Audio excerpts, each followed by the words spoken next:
Cəbar Bağçabanın 1264-cü ildə İrəvan şəhərində də dünyaya göz açıb. O dövrdə İrəvan şəhərində türk müsəlmanların sayı ermənilərdən çox idi. Əsl adı Mirzə Cəfər Əsgərzadədir. Kiçik yaşlarından şeir və teatrla ilgilənirdi.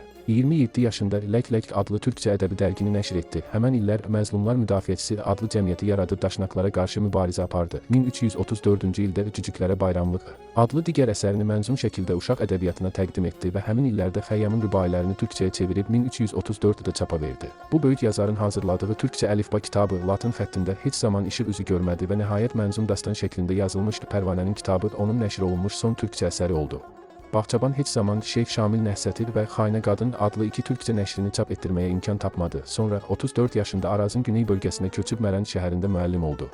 Buna görə Bağçabanın Şəmsi 1300-cü ildə yazdığı Fədakar müəllim və Həyat müəllimi adlı iki türkçə piyesi həmişəlik işıq üzü görmədən qaldı. 1306-cı ildə Əmir Teymur haqqında yaratdığı Cahangirlik nümayişi və Gül Sanam xala oğlu, Ərəkək xala qızı da Bağçabanın Rızaxan dönəmində çap üzü görməyən türkçə piyeslərindəndir. Bəlkə bu əsərlər yayılsa və səhnələrdə oynanılsaydı, Azərbaycanda ədəbiyyat və teatr sahəsində ciddi addımlar üçün səbəb olardı. Bağçaban bu ağır illərdə lal, kar uşaqlar üçün məktəb təsis edib onlardan dəstək cəmiyyətini də qurdu.